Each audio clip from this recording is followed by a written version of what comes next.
Hello and welcome to Friday Live.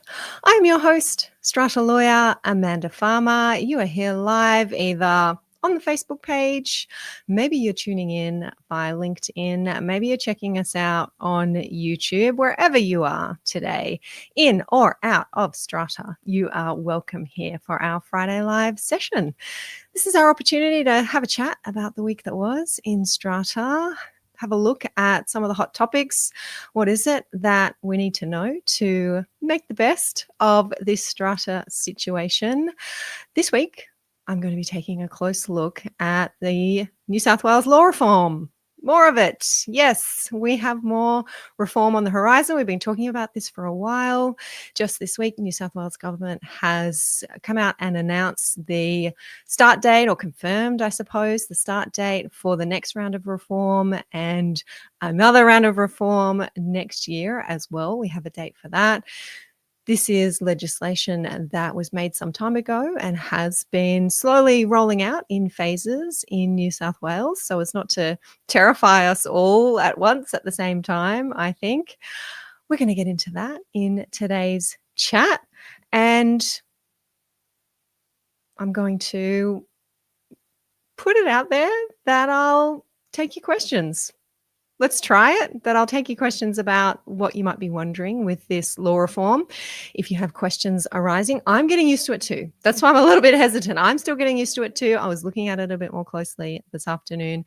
So happy for you to post your questions in about, Amanda, what does this mean? How is this going to work in practice? And I will do my best to answer those. If I can't, I'll let you know and let you know where you can go to find out more and look at this a little more closely. All right, Daryl is here, bringing the whole team today. We love the goalposts moving. Yeah, you probably love it a little bit less than me. Daryl, I have to say, being a Strata lawyer, this is the stuff we love. We live and breathe this stuff. We get excited when we have law reform. You guys, I know it's tough. I was chatting to Rena, my often co-host on the podcast today, and she was just saying, it was like this, throw your hands up in the air. What? I mean, seriously, more that we have to do. When does it ever end for our Strata managers? Hey, Sean O, Suzanne, hello. Sean M is here. Emily, you look so good, Amanda. Your hair is beautiful. Do you know? Thank you, Emily. That's very kind. A friend of mine came to the house yesterday and said, oh, your hair looks great. And, I did that thing that many women do when we get told our hair looks great. We say, yeah, I washed it. That's what you get. That's what you get. Nothing too special. Thank you, Emily. Sean saying hello. Suzanne. Kareem is looking forward to today's topic. Maureen saying hello. Shana made it. Awesome. Good to see you here, Shana, in particular, because I know you have asked some questions about these new laws, and I've made some time to answer those today. Thank you for your questions. Thank you, Emily, for laughing. Petra. Okay, you want to know which shampoo. Okay, all right. We're going to stick to Strata here, guys. It's all you're getting about the hair today. Okay, I'm getting off track here. Wednesday night. And you see, this is why I had to wash my hair, because I did an event Wednesday night. I was in Sydney for the Canterbury Bankstown City Council. Some of you will have seen this advertised on the page in your inboxes. Some of you might have even been there. There were many podcast listeners, Facebook Live viewers, members in the audience on Wednesday night. Mwah, I love to see you all there. I love it when you come up to me and you say, Amanda, I'm so-and-so, Amanda, I'm this person, and I can put a face to those names. It's really lovely. So thank you. Those of you who were there, we were talking all about how to add value to your Strata common property. And the evening also marked the launch of the Strata DA guide. So this was really a brainchild, I have to say, of Brodie over at City of Canterbury Bankstown Council, who approached me a little while ago saying, Amanda, it can be really hard for our Strata buildings to improve their common areas. And we love it when they improve their common areas. It often means that the outside of their buildings, the curb appeal of their buildings is improving. We like them to do things like upgrading their bin bays. Some of the older buildings, those little cubby holes where the bins go are too small now for our larger bins, so they're due for an upgrade or a facelift. Council loves it when you do things like that, but it can be hard when you are dealing with Strata common property, because in some council areas you have to lodge a DA. And that can be a roadblock for some communities. How do we lodge a DA? What are the steps? What resolutions do we need? The DA guide that I worked together with City of Canterbury Bankstown on has it all set out for you, has the steps, how you lodge a DA if you are an owners corporation, template meeting motions, suggested discussions for you to have with owners to get them all on board. That's what Wednesday night was all about. Everybody who was at that event, whether you were within City of Canterbury Bankstown or not, got a copy of the DA guide. And Brodie had also very cleverly been able to snafu a grant, some money from the EPA to make available to buildings in CB City Council who were upgrading their bin bays. So buildings who meet the eligibility criteria over in that council area are able to grab up to $10,000 to help them upgrade that area. So I know there are a lot of residents in that local area who are very excited about that and getting stuck into that grant. Now, some of you, many of you, I'm going to say many of you were reaching out to me, to my team in those few days before the event saying, so Amanda, there'll be a recording. There'll be a recording of the event. I love how you're just so trained that everything happens online, which means there's always a recording. For our members, we have transcripts. You're used to listening to the podcasts. You know, if Amanda does a webinar or a Facebook Live, there's going to be a recording somewhere. This is the thing with in-person events. If it's not my event, the host of the event is not necessarily recording it. And our local councils, bless them, we love them, they do great work. They don't always have the resources to be recording events, certainly not by video. Knowing how many of you were keen on a recording, I did take my trusty, I've still got it here, I'm going to take my trusty gear with me, and I haven't checked all the audio files yet, so don't hold me to it, but I'm hoping to do that over the weekend, make sure that everything came through. We should have a recording of my audio from the event, so my presentation from the event. So that is, assuming all of that came through nicely, that is something that I'm very likely to give to our members, the members in your Strata property community. Make sure you've got a copy of the audio recording. I can shoot you a copy of my slides as well. And I've had a chat to Brodie that if we can get these recordings nicely edited, then they should be able to go to those who were in attendance at the event as well. So that's what I can do for you in terms of the content that we delivered on Wednesday evening. Sit tight for that one. More of you coming in. Thrasilla, hello. Hey, Kerry, Petra. Kerry telling me, can you tell me if these reforms also apply to a community association, please? Yes.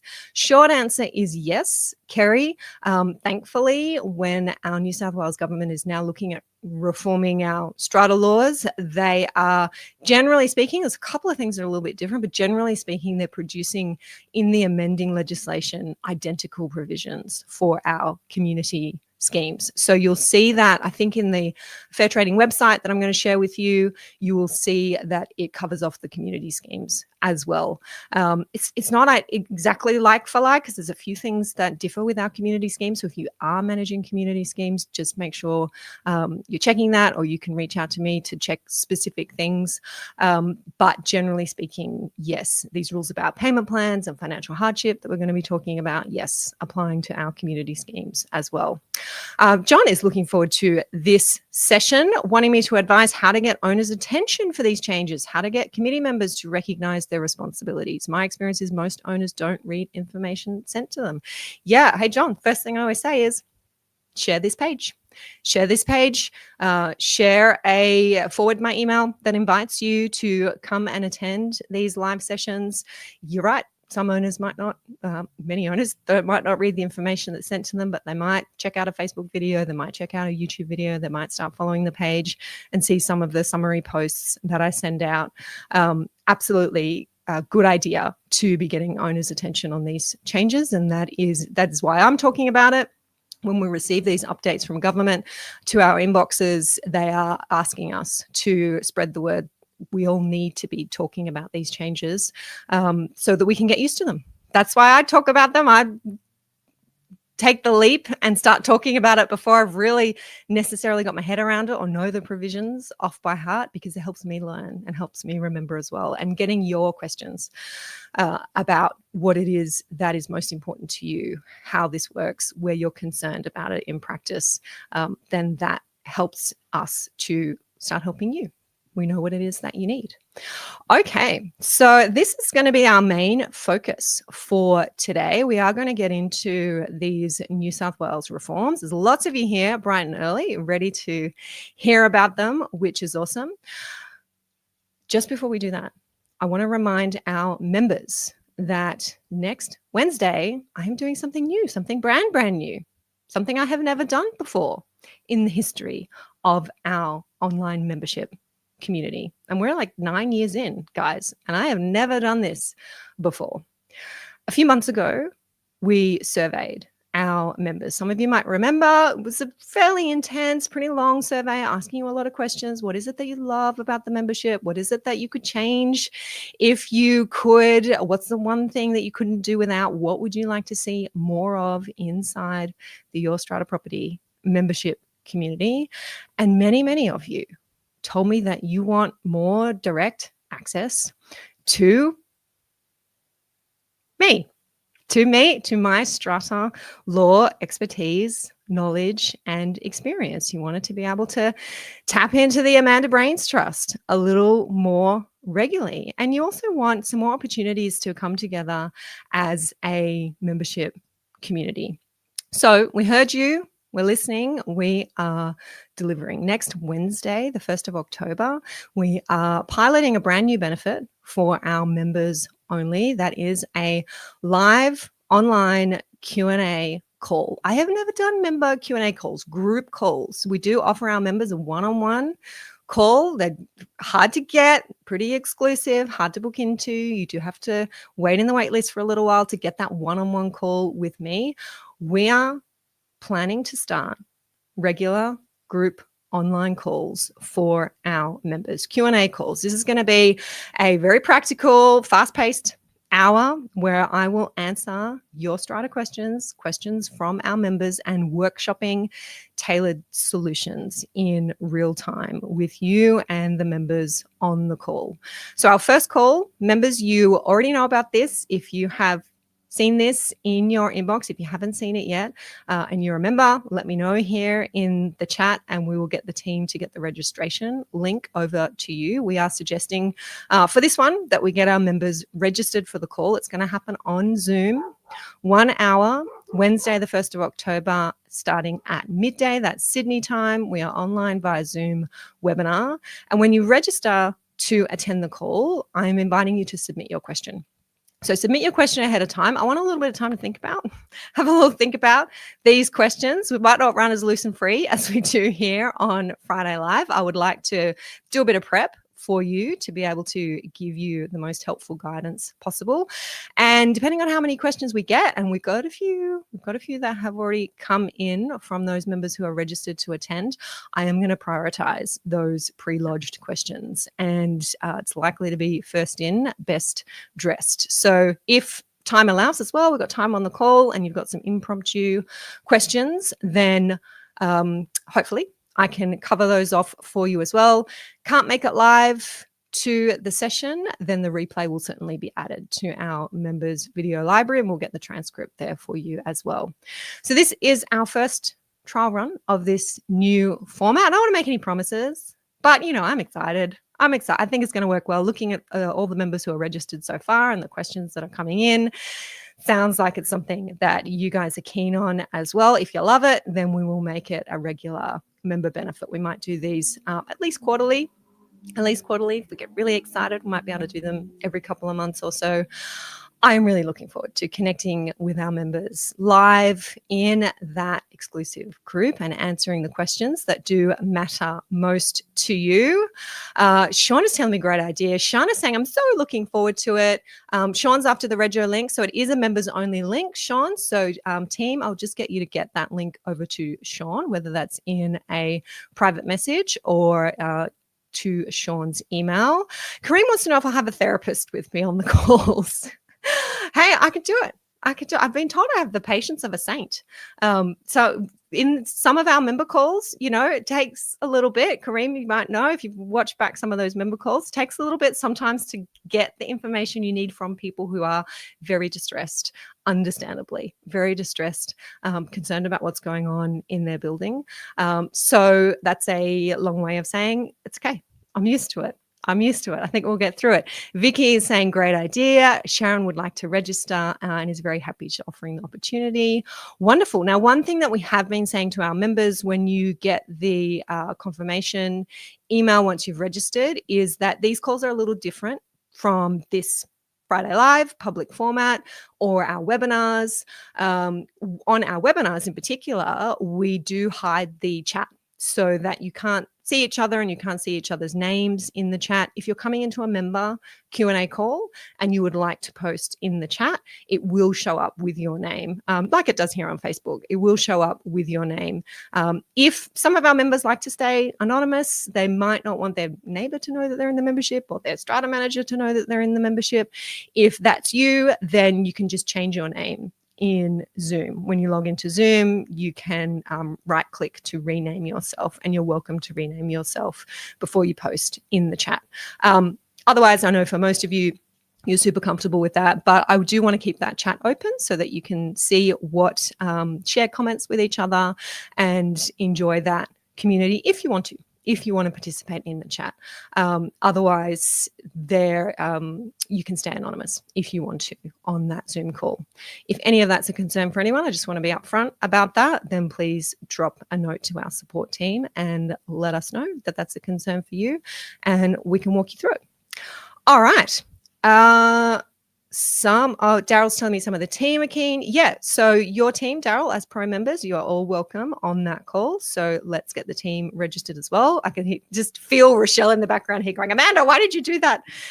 She's now madly sending out registration links. Okay, we will make sure that all of that happens. Oh, and if you're not a member, then get in here, get on board, join our membership. You can join for as little as $97 a month, and you can join this month and get on to our member Q&A call. The place to go if you want to join us is stratamembership.com. Again, team, I didn't plan this in advance, but if you've got that link ready to go, pop that link, stratamembership.com, into the comments here. So anyone who's not a member can check out everything that membership has to offer. It's not just the Q&A call at all. Join us, come on in. Love to have you with us on the inside. And we do love you, Rochelle. We love Rach as well. I've got a Rochelle, a Michelle, and a Rach. Rachel, but we call her Rach because it gets a little bit much. And I've got a barrister I work with very closely whose name is also Michelle. Yeah, gets a little bit like that around here. Okay, let's do it. Let's talk about the new strata laws for New South Wales. Which new laws? All the new laws. It is all happening. The next set, let's put it that way, the next set of strata and community scheme law reform is commencing on the 27th of October. And there's going to be more reform on the 1st of April. 1st of April. Not a joke, right? 1st of April 2026, more reform, but the next round of reform happening on the 27th of October.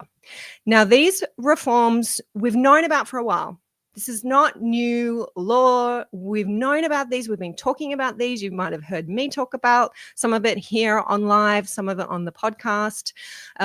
These laws, I ran out of paper in my printer. I started printing them again. I've had this bundle on my desk for 6-8 months. And I don't know what I did with the last one. I think I finally chucked it out. Like, I don't want to look at it anymore. And then I started to print this out again. This is the Strata Schemes Legislation Amendment. Well, this is the bill here, 2025. It's an act now, in case I needed to refer to the hard copy here today. And I ran out of paper. It's about 50 pages long. Ran out of paper, but I do have a digital copy here if you want to surprise me with any questions, because it's been around for a while. It's been around for a while, and we've slowly been commencing different sections of that legislation. Next phase of these reforms happening 27 of October 2025. What exactly is happening then? Well, let me share with you. My screen here is going to be the Easiest way to do it, I believe. All right, we have this link for you. Link to this page. Fair Trading is getting pretty good at this, guys. Pretty good. Those of you who have been around for a while, you will have noticed the difference with what New South Wales Fair Trading is providing now online. I think this is pretty good summary. Let's get this page into the comments here on Facebook. So if anyone wants to follow along, but I've got it here on the screen as well. And I'm also, for those of you who are listening, going to be reading out the relevant parts. So this is your general guide to all the strata law changes. So this has all of the amendments that have been rolling out since February this year. But today in particular, I want to have a close look at the changes that are starting on the 27th of October, 2025. Might make that one just a wee bit larger if I can without losing it off the screen. So as I've said, strata law is being rolled out in stages so that you can prepare. The last set was the 1st of July 2025, next 27 October, and then the 1st of April 2026. Start preparing. Government wants you to start preparing for the changes now. I'm going to skip over that, but you might want to come back and revisit some of those practical things that you can do as strata managers, as committee members, to start preparing for these changes now. This is what I want to focus on today. Changes starting on the 27th of October, 2025. When you get to this page, you'll see that these sections, I think I've got them expanded because I was reading them earlier today, but these sections are all minimized like this, and you can expand them out to read them further. So New South Wales Fair Trading is going to start from the 27th of October using its new investigative and enforcement powers to help ensure owners' corporations meet their legal duty to repair and maintain common property. Now, we were talking about this, well, I was talking about this at the end of last year. It was November last year when this legislation, I don't know if that stage it was a draft or whether the bill had come out in November last year. And I remember talking to journalists from ABC News about this for an article that was being written. And I said to the journalist at the time, this is unprecedented. This is an unprecedented and dramatic invasion, infringement in, that wasn't the word that I used, but it'll come back to me. Intervention, perhaps, is the word that I use. This is an intervention into private property rights. We haven't seen this before. We've seen this in the context of brand new buildings where the New South Wales Building Commissioner has had the power to go in and issue stop work orders to developers and tell them if they don't fix these defects, then they're not going to get their final occupation certificate. Those same powers that the government has had for some time in respect to new builds are now going to apply to our established older buildings that are suffering from a lack of repair and maintenance.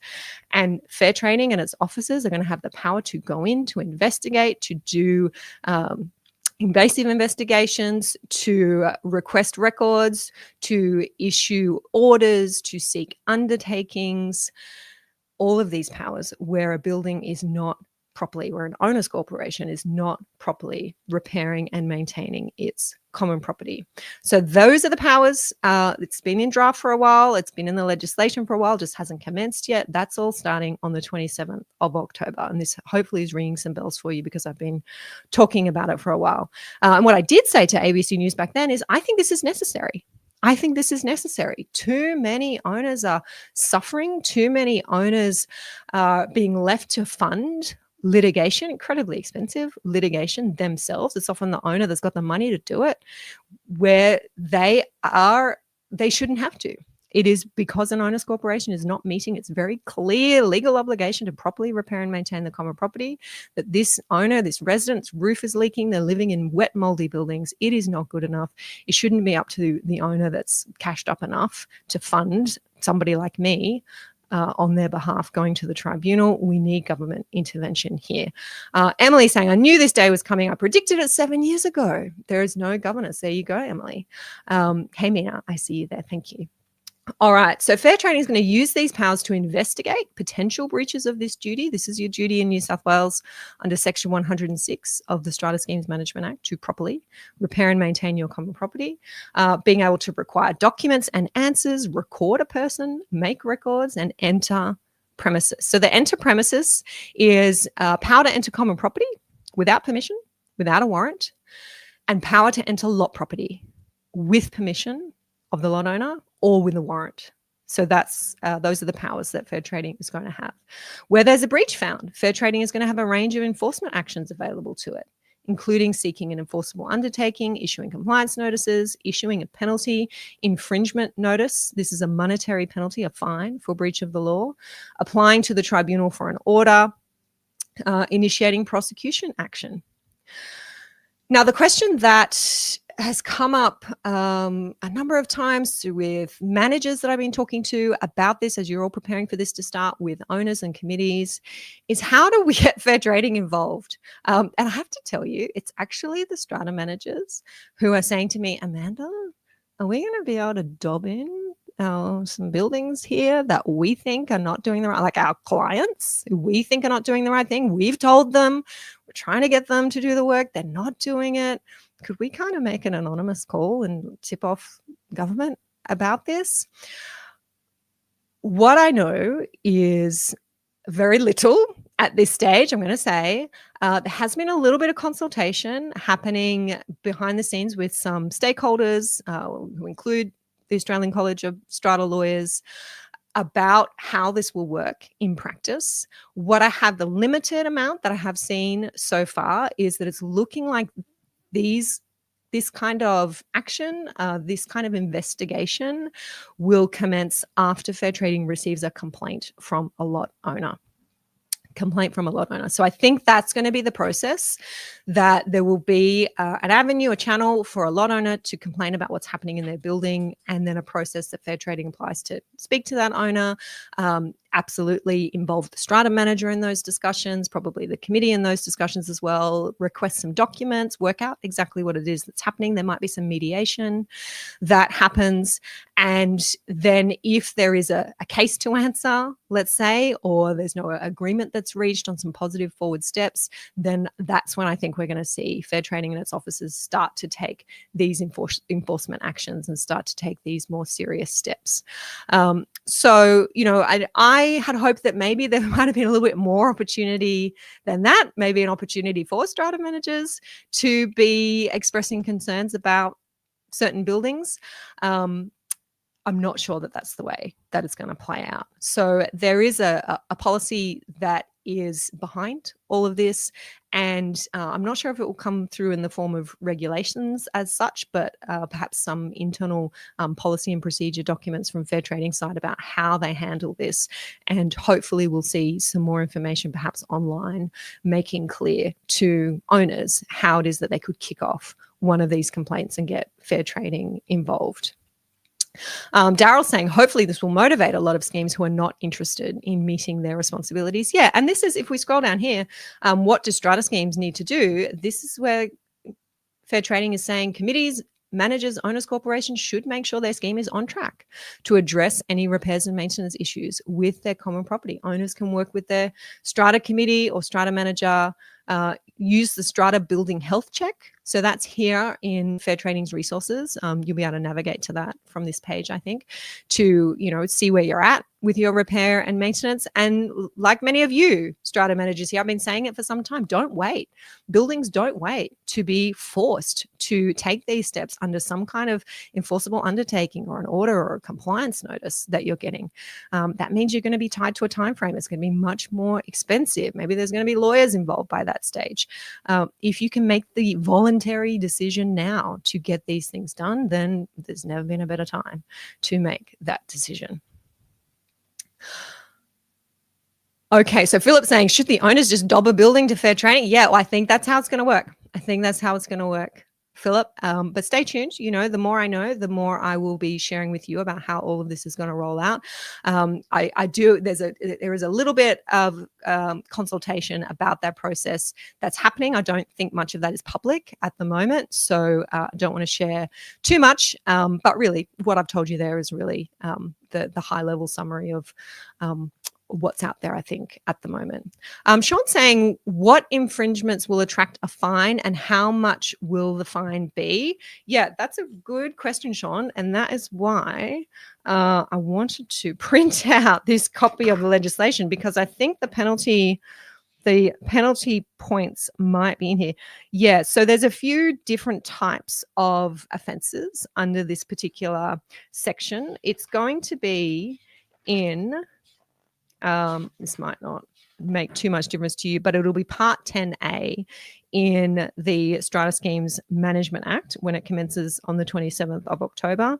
And, anything from 20 penalty units I'm seeing here up to 200 penalty units, depending on what the offence is. So what's that, $2,000 up to $20,000 if I've got my zeros correct. One penalty unit is $110 in New South Wales.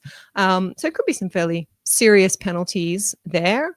It depends on what part of 10A you're breaching, but definitely penalty offences. Okay, Vicky's saying, looking forward to the new requirements for repairs. Currently, I've had to go to NCAT. Compulsory strata management is on the cards. Suggestions and recommendations for strata management companies. Yes, that is a common question, Vicky, and I keep saying I think there should be more strata managers out there who specialize in compulsory appointments. If you're doing that and you're good at it, I want to know about you. Please let me know if you're specializing in compulsory appointments, because I get asked this very often, that question that Vicky is asking. Okay, fair bit happening in that chat there. I am going to keep moving along with our 27 October 2025 reforms. This one, a few of you have asked me questions about this one, assisting owners in financial hardship. This has been a hot topic for a while now. There's going to be new information requirements for owners corporation levy notices to assist owners in financial hardship. Levy notices must be provided with a financial hardship information statement. I would love to know who is already doing this. Who is already doing this? I know I spoke to a strata manager yesterday. We were talking about our upcoming VIP day for strata managers, and she was saying, yep, we've already been doing this, sending out our levy notices with a financial hardship information statement. And if you click on that link here, which I did do earlier, there is an example. This is it. This is the financial hardship information statement, not an example. This is it. This is what you will need to be attaching with your levy notices from the 27th of October. Natalie is here saying, I'm already sending this out with my levy notices. No reason why you can't. Okay, 27th of October, mandatory, becomes the law, but you can do it earlier than that. All schemes need to provide the financial hardship information statement below with each strata levy notice. And, it's not that detailed. This is it. These are the dot points. Important information for owners experiencing financial hardship, letting them know the National Debt Helpline, letting them know where they can go to get help. They can apply for strata mediation, or there's a link here for help about levies in particular. If you're struggling to pay your levies, contact your manager or committee to discuss the options. The sooner you reach out for help, the better. These options include applying for an affordable payment plan, waiving interest charges, more time to pay, or other options. All right. So this is the notice. Savia is saying that her company is already doing this. Excellent. Very good, Savia. Love it. Let's get started on that, strata managers. If you are self-managed, you need to be on top of this, okay? Make sure that you've got this little template drawn up and it includes this information. Suzanne's saying she just got her levy notice and it doesn't have this information. That's okay, Suzanne. This legislation does not start until the 27th of October. Okay, so that is the financial hardship information statement. Managers, maybe Rach will get the link to this page that you posted earlier. Let's pop it into the comments here again, because anyone who has just joined us might be keen to know where I am here and where they can get this information. So we'll pop that link in again here on Facebook again. That's where you access your financial hardship information statement. What is happening with payment plans? All right, an owner who wishes to enter into a payment plan with their owner's corporation has to request it using a standard form. So you want a payment plan, then submit a request for a payment plan using this standard form. And again, here it is. You can click through to this. I will make that a little, there we go. That's great. Request for payment plan for overdue contributions. Use this form if you're an owner of a lot who has overdue levies and you want to request a payment plan. This payment plan only applies to your overdue contributions. You have to continue paying all new levy notices when they are due. I think there is a proposal out there, and I'm raising this because I had an owner has asked me this question. There's a proposal out there to either amend the legislation again or to put it into a regulation that you can actually enter into a payment plan that covers future contributions. At the moment, these payment plans are just dealing with your current overdue contributions and not permitting owners corporations to have an agreement about future contributions. I think there is a proposal on the table that we might see a further amendment that deals with our future contributions. If that helps answer that question that came through from that owner, you'll know who you are. Consider this when proposing a payment plan. If you fall into arrears with any new contributions, then you request another payment plan to cover those contributions. Okay, so what you need to do if you want to request a payment plan is complete this form, submit it to the Strata manager or the secretary. The owners corporation or Strata committee must give the owner a written response within 28 days of receiving this completed payment plan request. And if the payment plan is refused, provide written reasons for the refusal and explain how those reasons apply to the individual case. I'm going to come back to what a reasonable refusal might be. Okay, so that is in, or going to be when we see the regulation in part of this new law. On what bases can we refuse a payment plan? That question comes up all the time. Yes, I'm going to get into that for you. Okay, what does the request form say? Owner details, lot number, tick a box. Due to financial hardship, I'm unable to pay the full amount of my contributions. I request approval of the payment plan. That is it. Tick a box saying that you are suffering financial hardship. That's all you need to do. No other information, no proof of financial hardship. Tick a box saying that you are suffering from financial hardship. What's your proposed payment plan? Details. If you want interest on your overdue levies to be waived, tick a box saying that you want that, and that's it. See? Scrolling down. That's it. A few notes on what the form means, but otherwise, that's all it is for those owners requesting payment plans. Okay, I'm going to flick back to you so you can get access to that form here on the page that we have shared. Thank you, Rach, for sharing that one again. That's how you get access to that form. If you're an owner seeking a payment plan, you can only have a payment plan for 12 months, and then you can enter into another one. New rules for owners corporations considering payment plans. You've got to consider the request. So you can't have a resolution at a meeting banning payment plans or saying, no, we're not going to agree to any payment plans. That is illegal. You have to consider each request for a payment plan. You can't charge a fee for considering the request. You must give a written response within 28 days.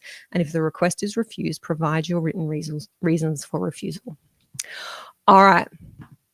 Now we get into what would be some reasonable reasons for refusing a payment plan. You're going to be able to reasonably refuse if starting the payment plan would result in the owner's corporation's capital works fund or administrative fund having insufficient funds. And you might have insufficient funds if your fund would fall into deficit. There wouldn't be enough money to meet your duty to repair and maintain. There wouldn't be enough money in the admin fund to pay the bills. There wouldn't be enough money to comply with one of those compliance notices or enforceable undertakings that Fair Trading now will have the power to issue, or another order that's made under the Act. So if you're pushing, this comes up all the time. Amanda, if we're going to enter into payment plans with everybody, what are we going to do? How are we going to pay for what we need to pay for? We're going to have to go get a Strata loan to be able to fund the deficit. Well, no. You can reasonably refuse these payment plans if it's going to push you into that position. If an owner believes that refusal of their request was not reasonable, then they have some options available to them to go to Fair Trading for mediation, to apply for an order. But basically, what we're being told here, and let me tell you, this is not in the legislation. So I'm looking at the Sean's and the back and forth that's going on in the comments, getting access to what does the legislation say? I believe this is going to be in the regulation. I think this is going to be in the regulation that, as far as I'm aware, isn't out yet. Again, I think there was some consultation, and I have had a look at it, but I don't think the regulation is out yet. It will need to be by the 27th of October, and I think that this is going to be in the regulation. These are the bases on which an owner's corporation can reasonably refuse to accept a payment plan. And remember, I showed you on the form that box that the owner who wants the payment plan needs to tick to say that they're in financial hardship. Again, not yet in the regulation, but I think you can, not yet in the legislation, but I think you can expect to see in the regulation that will be the only information. So that information on the form, I'll flick back to it. That information on the form, I think what is going to be the case is that this will be the only information that you can request from an owner who is seeking a payment plan. Let's wait and see what the final regulation says. But I know many of you have asked me, well, Amanda, they have to prove that they're in financial hardship. They just tell us they're in financial hardship. Well, how do we know? We've had some discussion inside the member forum about committees who want to have a process around this. Shouldn't we have an assessment process for people so that we're fair and we're transparent and we're applying the same criteria when we're assessing these requests for payment plans? And what would that criteria look like? And I had floated the idea of, we'll go and have a look at the ATO's website. They actually have a dot point list of what might constitute financial hardship from the ATO's perspective. Maybe you want to request that kind of information. I don't think you're going to be able to now. I don't think you're going to be able to, because I think the regulation, when it comes out, is going to say that this is the reason why there's a form. All right. This is the only information that you can request from an owner who's seeking the payment plan. If they tick that box saying financial hardship, then you take their word for it that they are in financial hardship. However, remember, I expect to see this in the regulation, that these are the reasons why you could refuse the payment plan, that we're just not going to have enough money. We're not going to have enough money to be able to pay the bills. And that's fair enough. And that's probably fair enough that is the only reason why you could, reasonable reason why you would refuse, that we don't have enough money. It's not, we don't think you deserve it, or we don't like you, or you're in breach of the bylaws, so we don't think you deserve a payment plan. It is about money. So I think that's a fair enough list there. Not yet in the legislation. I think we're going to see that in the regulation. Okay. Other changes: repayments made under a payment plan must be applied first to overdue levies in order of due date, and then to any interest, and then to costs for recovering the overdue contributions. Do you know what this page doesn't say? This page, on my reading of it, doesn't refer to the other new part of the law, which, it's in the law, and I expect it's part of what's commencing on the 27th of October, which says that when you are recovering unpaid levies, so you're suing an owner for unpaid levies, so say there's no payment plan, so we've engaged lawyers and we're suing an owner for unpaid levies, and we're trying to recover those levies plus interest plus our legal fees for recovering those levies. There will be a new section in the legislation, which I believe is starting 27th of October, that says you can't recover your legal fees. You can't recover your expenses for pursuing that debt unless you had offered that owner a payment plan and you have an order from the court or tribunal allowing you to recover those expenses. So until now, and until the 27th of October, it's just been a matter of course that expenses, lawyers' fees, debt recovery expenses, strata manager, additional fees have just been bundled up with the debt, with the unpaid overdue levy, and an owner's been told this is how much you owe us, including interest, including expenses, and you need to pay it to be able to clear your debt. It's always been, in my view, a bit questionable how that's been done for some buildings. But now our legislation is making quite clear you shouldn't even attempt to recover those expenses, those legal costs, unless you have first, at some stage earlier in the process, you have offered that owner a payment plan and you need a court or tribunal order allowing you to recover those costs. So that means you've got to get to the end of that process. If the owner pays up their levies and their interest in the meantime, if you don't already have proceedings on foot and you're not already seeking those costs, then the owner's corporation is going to have to wear them. I think that's a huge change. And I don't see it mentioned here on the Fair Trading website. I know there's a lot of lawyers out there who just do this debt recovery. This is all that they do, or they specialize in this, or have teams that specialize in this. And I know that they have been communicating, some of them have been communicating this to their strata managers to make clear that this is going to be a big change. Okay, my eyes just landed on a good question there from Philip. Is it okay to reject waiving interest but accept the plan otherwise? Yeah, I would say so. It's up to the, you put me on the spot, but it's in the legislation as to whether it's either a strata committee resolution or an owners corporation resolution to waive interest. So that can happen even without a payment plan. You can decide to waive interest. And I can't see why it would be a problem saying we won't waive interest, but yes, you can have a payment plan. I think that's still going to be possible. Natalie saying it does make it prohibitive for the OC to pursue unpaid levies. Yeah, well, it makes it expensive. Previously, lawyers would say it's fine, all your debt recovery costs are going to be met by the owner who's in arrears. Not necessarily going to be the case now. Philip also, I got a lot of questions today. Philip, will it be illegal not to send reminder notices until a huge debt accumulates? I'm glad you raised reminder notices, Philip. Not yet in the legislation, but we may see some amendments down the track requiring reminder notices to be issued. That's not yet on the table, but there has been a little bit of consultation about that, about reminder notices. So thanks for raising that one. It may be down the track. All right. So if we have time today, and we're slowly running out, there were a couple of additional questions that one of our members in our forum had asked about this process. And I will come back to this and just check that I have covered those off. Maurice saying, if an owner does not stick to the payment plan, what's the next step? Court or tribunal proceedings. Then Maurice, yes, if they don't comply with the payment plan. And I think our owners corporations need to be a little bit more active about that. I talk to a lot of owners who say, oh, there's a $20,000 debt, or and I'm saying, well, you need to sue.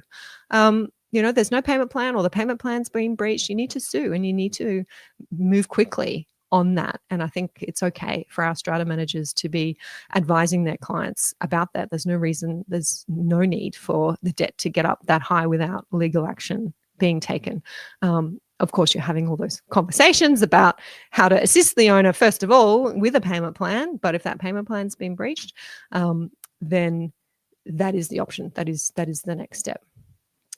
Okay, so let's move on. We're nearly done with the changes that are starting from the 27th of October this year, and that might be where I leave it for tonight, and we'll talk about April Fool's Day next year in a future conversation, clarifying the role and new duties of building managers. So in February 2025, when we had new disclosure regime for our strata managers, a lot of talk about what our strata managers need to be doing and how naughty they are, and they need to be more transparent.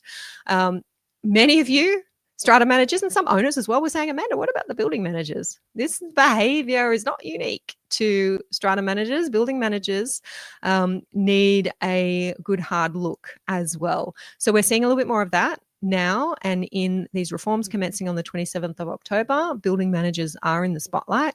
We're making clear who is a building manager and who is not, first of all. So making clear that service providers like electricians, gardeners, cleaners, plumbers are not building managers. You're not a building manager if you're just doing one job for the owners corporation on the common property. You're not a building manager if your terms of services are limited to repair and maintenance, and they don't include things like managing the common property. And if you don't have a building manager agreement, then you're unlikely to be a building manager. I think that's a kind of a high-level summary there. That's not exactly what the legislation says. So just be careful about that. If you're thinking this applies to you and you think, oh, I thought I was a building manager and now I'm not, definitely have a closer look at the wording in the legislation itself.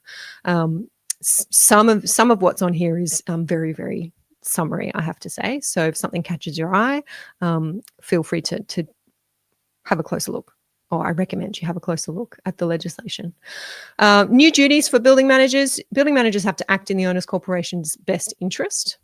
Building managers have to act promptly and with due diligence, bringing to the owner's corporation attention maintenance, repair, and safety issues, proposing to the owner's corporation how a problem should be addressed, giving written notice of benefits and connections when suggesting a contract for goods and services.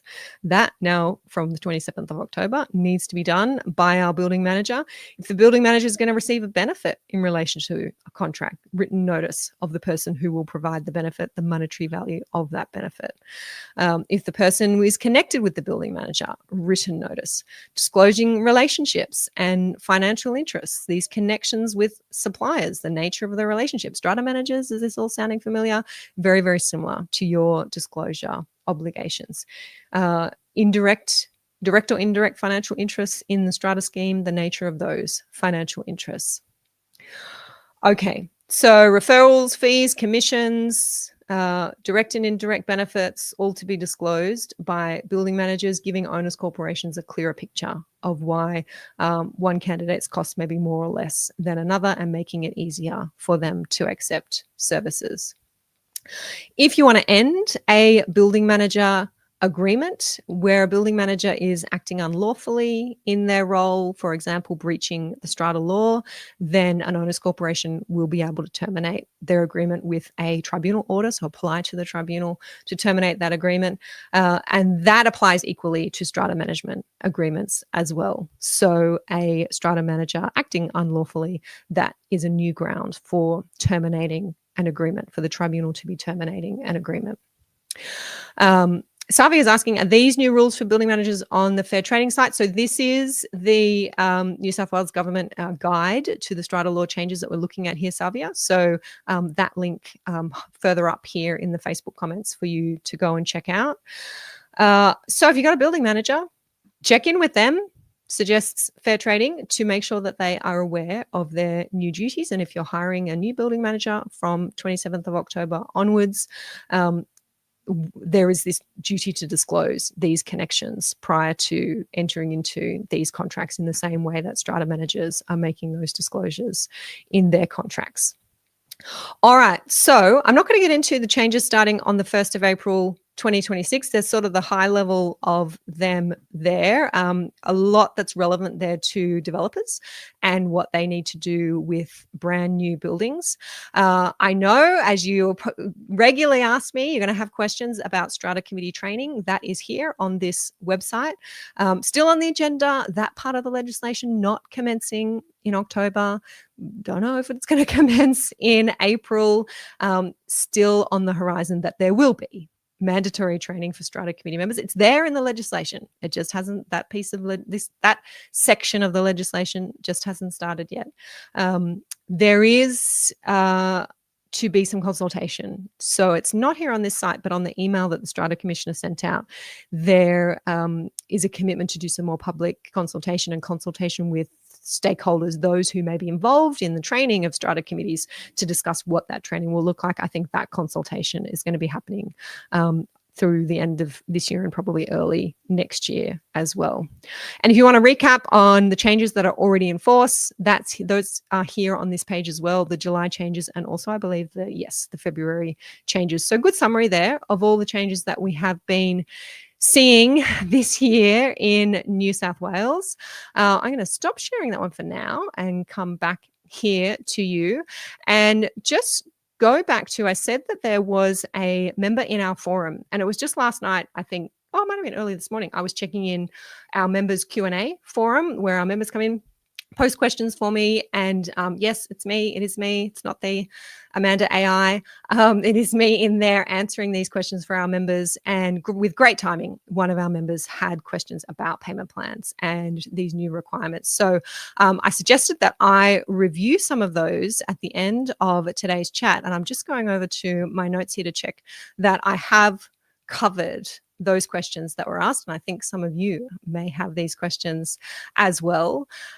So one of the questions was, will payment plans be available to owners with arrears who continue to pay their regular levies? So they've got a debt, but they are paying a debt from the past, let's say, or maybe it was a special levy that they weren't able to keep up with.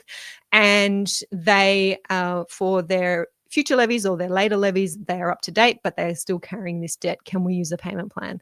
Short answer is yes. Yeah, you can offer a payment plan, either where an owner's not making any payment, so they haven't paid their levies for quite some time, and that debt is racking up, or where they missed a couple of quarters or they missed a special levy, and they, even though they're paying their levies now, they still haven't paid that debt. Then yes, you can have a payment plan for that past debt as well. So we're pretty flexible there with our payment plans. One of the questions was, are payment plans still only for owners who are genuinely experiencing financial hardship? Or what about those owners who just decided that they won't pay because they've got their lot on the market, so they don't care and they're just letting the debt rack up? Well, the legislation doesn't say who a payment plan is for, right? All it does is say that a payment plan can be requested and an owner's corporation cannot unreasonably refuse to enter into that payment plan, right? So an owner, in whatever situation they're in, can request a payment plan, whether they're in financial hardship or whether they just couldn't be bothered, or whether they think, I don't want to pay levies for 6 months because I know that I'm selling next year and you can get your money then when I sell. They can request a payment plan. It's up to the owner's corporation to assess that request and decide whether or not they're going to allow it. And what we've seen today is that the new request form that an owner will have to fill out, if they're suffering financial hardship, they tick a box.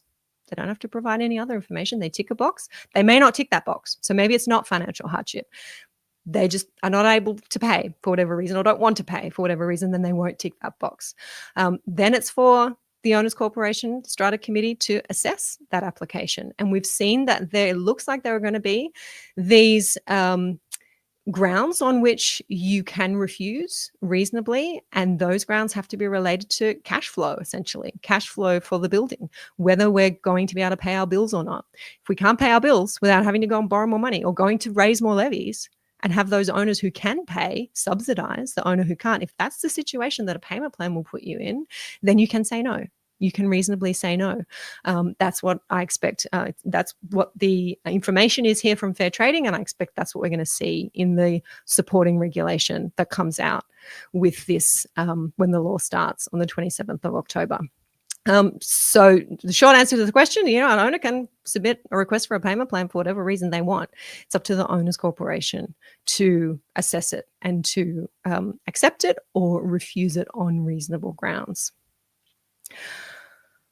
Okay, I think I've answered. There's another question there about proving financial hardship. I think I've asked that one, and I expect we're going to see in the regulation that an owner's corporation cannot ask for more information other than what is on that request form. Okay, so I appreciate some of you are going to find that a little bit restrictive. Perhaps someone ticks a box saying they're in financial hardship. Are they really? I've seen some comments here saying, well, it's personal information, it's private information. We probably shouldn't be able to ask for that additional information. Yeah, that's probably right. Hence the mandated request form. Okay. And finally, there was a question about an owner offering not enough money for their payment plan. I'm going to pay $20 a month for the next 45 years. Can an owner's corporation reasonably refuse that? Well, yes, if the owner's corporation is going to be pushed into, the funds are going to be pushed into deficit, and the owner's corporation is not going to be able to meet its obligations, legal obligations, be able to pay its debts as they fall due, then $20 a month is not going to cover it. Then that is a reasonable reason for refusing. That's payment plans. That's a whirlwind tour of our changes that are due to start here in New South Wales on the 27th of October. There is a lot there, and there's more coming on the 1st of April 2026. Stay tuned for that. Lots of comments here in the chat. I'm just going to go to the bottom here. Thank you, Sean. Shana saying, but what if they don't request a payment plan and the owners corporation offers one before suing them or taking them to NCAT under Section 86 recovery of debts? Yeah, that's a really good point, Shana, and it's clever. That is clever because I've told you that unless you offer them a payment plan, you're going to have trouble, you probably can't recover your legal fees. So we're going to offer them a payment plan. Then I suggest you offer the payment plan on your terms. So there's no request form. I hear what you're saying. We're going to offer them that payment plan. Offer them that payment plan on terms that you think are reasonable, and that will ensure that the owners corporation can still pay its debts, still pay its bills. Happy to continue that one over in the forum for those members who have more questions about that. You're welcome, Savia. Thank you, Suzanne, as well. I am going to very easily get sucked into those comments because I love talking about all of this stuff. And there's a few questions there that are catching my eye, but I'm going to let you go. I'm going to let you go. I may come back and spend my Friday evening answering those comments. We'll see what the evening holds. Thank you so much for joining me for today's live. It has been a pleasure to be here with you, sharing Strata knowledge. I can't wait to see all our members online next Wednesday for our very first member Q&A call. Have a great week in Strata. If you're in a part of the country that's going to experience some early summer weather, get out there and enjoy it. I'm going to be in town. I will be in Sydney from Sunday for the first week of the school holidays. So I'm looking forward to being in the big smoke with a few of you. Have a great weekend. Catch you all next time. Bye for now.